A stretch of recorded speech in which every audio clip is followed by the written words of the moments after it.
friends. Today we are going to read chapters 5 and 6 of our Magic Tree House book, Vacation Under the Volcano.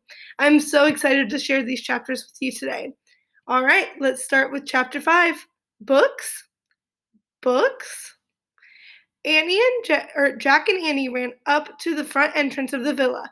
Jack pushed the door open. "Go in, hurry," said Annie. They slipped into the main hall. "Hello," Annie called. There was no answer. The place seemed empty.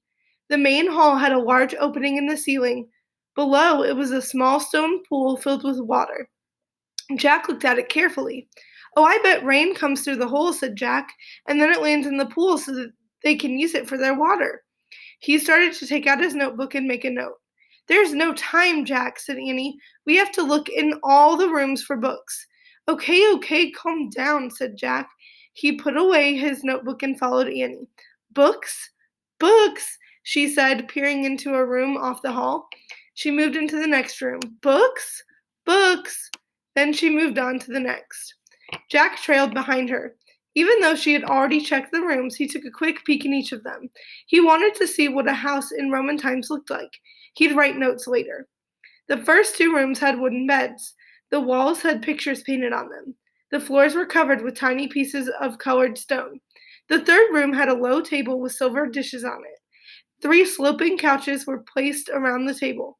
The couches were covered with pillows.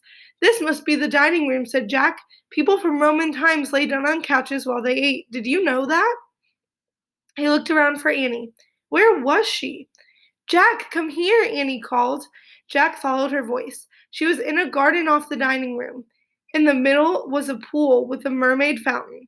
Goldfish swam in the water. "Look, there's another room," said Annie. She moved to the door of a room off the garden. She opened the door and peeked inside.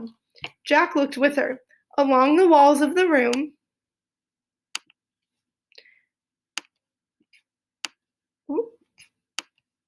were long shelves with rolls of paper on them. "Rats," said Annie. "No books." She closed the door.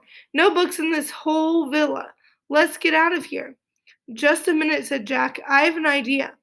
He pulled out his book on Roman times. He found a section called Writing. He read, "Romans used pens made of small reeds. Their ink came partly from the black ink of octopuses. They wrote their books on scrolls of papyrus paper." "Aha," said Jack. "That's a library of scrolls. I bet our ancient lost story is in there."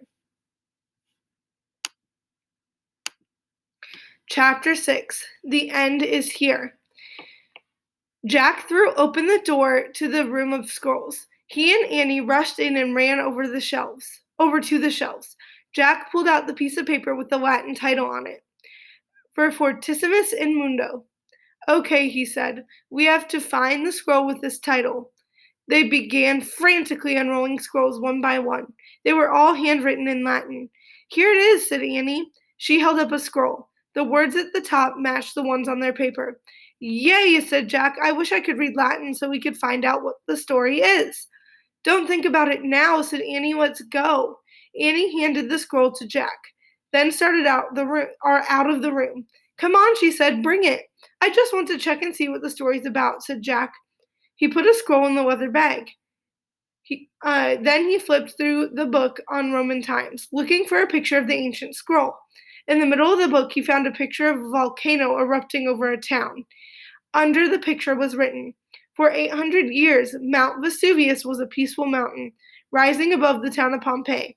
Then at noon on August 24th, AD 79, it erupted into a deadly volcano."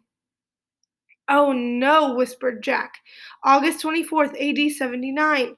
That's today. Oh man, what time is it?" He looked around wildly.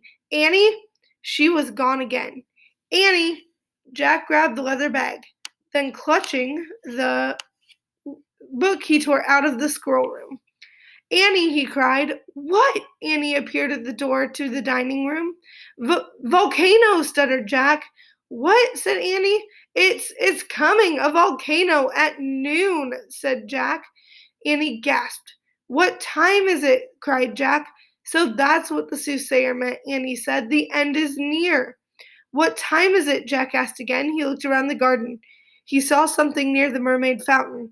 A sundial, he said. That's how Romans told time. Jack and Annie raced to the sundial. What time does it say? Said Annie. I don't know, said Jack. His hands shook as he turned the pages of the book. He stopped on a picture of a sundial. It showed examples of different times. Jack looked back and forth from the page to the real sundial in the garden. Here, he said, he had found the one that matched. Jack read the writing under the picture. The shadow on the sundial can hardly be seen at noon. Oh man, he whispered. He looked at Annie. The end isn't near. The end is here. Just then he heard a terrible blast. It was the loudest sound he had ever heard. All right, friends, be on the lookout tomorrow for chapters 7 and 8. We will talk to you later. Love and miss you. Bye.